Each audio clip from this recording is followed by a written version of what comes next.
நம்முடைய வாழ்க்கையில் நமக்கு தேவையான மிகப்பெரிய அம்சம், நம்ம சந்திக்கக்கூடிய எல்லா நிகழ்வுகள்லையும் சந்தோஷமாக இருந்தாலும் துக்கமாக இருந்தாலும் ஒரு முஃமினுக்கு தேவை அல்லாஹ்வுடைய பாதுகாப்பு. அதான் ஸல்லல்லாஹு அலைஹி வஸல்லம் சொன்னாங்க, அஜபல் லி அம்ரில் முஃமின், ஒரு முஃமினுடைய காரியம் என்னை ஆச்சரியப்படுத்துகிறது. அவனுக்கு ஏதாவது நலவு நடந்தால் அல்லாஹ்வை புகழ்கிறான், ஏதாவது சோதிக்கப்பட்டால் என்ன செய்கிறான்? அவன் பொறுமையாகிறான். என்ன பொறுமையாகிறான்? சரி அல்லாஹ் கொடுத்துட்டான், என்ன பண்றது, பொறுமையா இருப்போன்னு இல்லை, இது அல்லாஹ்வுடைய விதி, அதை நான் ஏற்றுக்கொள்கிறேன் என்று பொறுமையாகிறான். அந்த இரண்டும் அவனுக்கு நலவாகிறது என்று ஸல்லல்லாஹு அலைஹி வஸல்லம் அதனால தான் சொன்னாங்க. சரியா? இப்போ இந்த வாழ்க்கை நம்ம எதிர்நோக்கக்கூடிய காலம், நம்ம முன்னாடி இருக்கக்கூடிய இந்த வாழ்க்கை மிக சோதனைக்கும் சிரமங்களுக்கும் இன்னல்களுக்கும் எதிர்ப்புகளுக்கும் எல்லாவற்றுக்கும் உள்ளாகும். இதில் நீங்கள் யாருடைய பாதுகாப்பை எடுத்துக்கொள்ள வேண்டும் என்பது உங்களுடைய கரத்தில் தான் இருக்குது. மனிதர்களாகிய நம்ம இடத்துல எதுவும் இல்லை. இது வெறும் உடல். இதில் இருக்கக்கூடியது தஈஃபன், ரொம்ப பலகீனமான ஒரு சக்தி. அஹுலிக்கல் இன்சானு தஈஃபா, இவ்வளோ பலமுள்ள ஒரு மனிதன் நினச்சி கொண்டு இருக்கக்கூடிய ஒருத்தனுக்கு ஒரு சின்ன ஒரு காய்ச்சல் வந்தால் படுத்துடுறான் இல்லையா? ஒரு சின்ன ஒரு நோய் வந்தால் முடங்கிடுவோம். ஒரு சின்ன வலி வந்தால் அந்த வலியுடைய காரணம் உள்ள உறுப்புகளுடைய சோர்வென்றால் அவ்வளவுதான், அவனுடைய வாழ்க்கை அதோடு முடங்கிடும். அல்லாஹ் அவனை பாதுகாக்கணும். காலையில் பாதுகாக்கணும், மாலை பாதுகாக்கணும், இரவுல பாதுகாக்கணும், அவனுடைய உறக்கத்தில் பாதுகாக்கணும், அவனுடைய தொழிலில் பாதுகாக்கணும், அவனுடைய கல்வியில் பாதுகாக்கணும், செல்வத்தில் பாதுகாக்கணும், அவனுடைய குடும்பத்தை பாதுகாக்கணும். இவ்வளவு பாதுகாப்புக்கும் யாரை அவனை அழைக்க வேண்டியிருக்கு? அல்லாஹ்வை அவன் அழைக்க வேண்டியிருக்கு. சரியா? இப்போ அல்லாஹ்வுடைய பாதுகாப்பு அல்லாஹ்விடத்தில் அதிகம் நம்ம கேட்கணும்.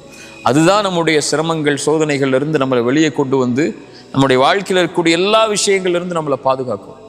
அல்லாஹ்வை நம்மளோட வச்சிருக்காம நம்ம யாரை நம்மளோட வச்சிருந்தாலும் அதில் பிரயோஜனம் இல்லை. அல்லாஹ்வை நம்மளை வச்சிருக்கோவா இல்லையா நம்முடைய செயல்பாடு தான் நமக்கு முடிவு செய்யும். ஒரே ஒரு விஷயம் இருந்தால் போதும்.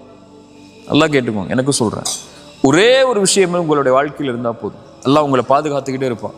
அந்த பாதுகாப்புலேருந்து நீங்கள் விலகவே மாட்டீங்க. அந்த ஒரு விஷயத்தை மட்டும் உங்களுடைய மௌத்து வரைக்கும் நீங்கள் கடைபிடிச்சிங்கன்னா போதும். ஃபஜ்ர் தொழுங்க. ரசூலுல்லாஹி ஸல்லல்லாஹு அலைஹி வஸல்லம் சொன்னாங்க, யார் ஃபஜ்ரை தொழுவாரோ அவர் அல்லாஹ்வுடைய பாதுகாப்பில் இருப்பவர். அல்லாஹ்வுடைய பாதுகாப்பில் இருப்பவரை எதுவும் தீண்டாது. ரசூலுல்லாஹ்வுடைய வார்த்தை இல்லையா?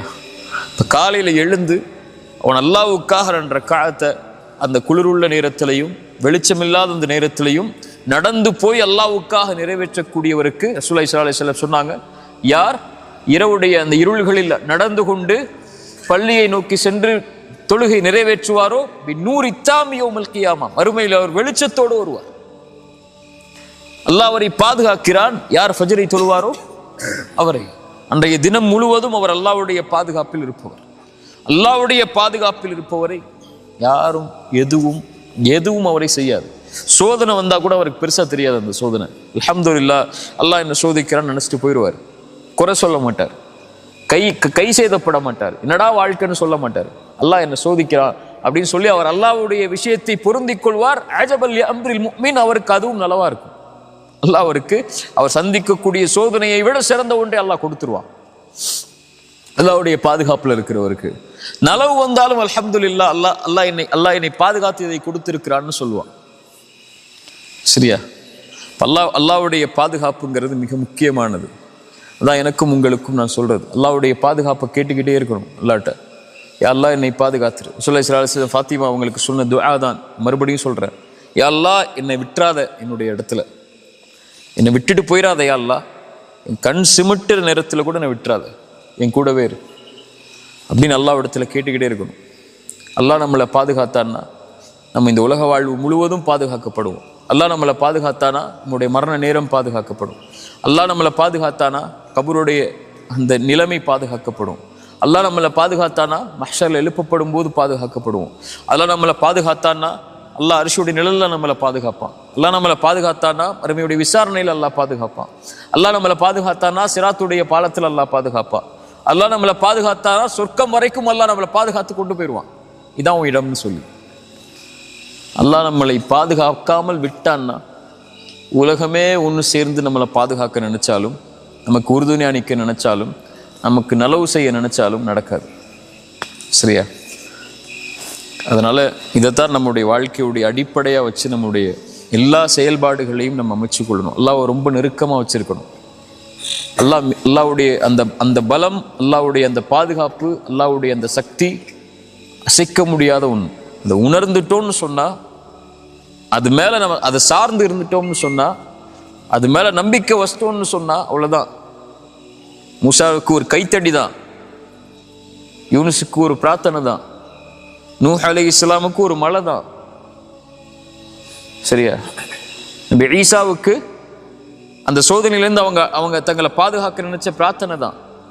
ரசூலுல்லாஹ்வுடைய ஒவ்வொரு நிலைமையும் நம்முடைய வாழ்க்கை, ரசூலுல்லாஹ்வுடைய சீரால அல்லாஹ் அவர்களை பாதுகாத்த நிகழ்வுகள், அல்லாஹ் அவர்களை அழைத்த காரணத்தால் தான். புரியுதா?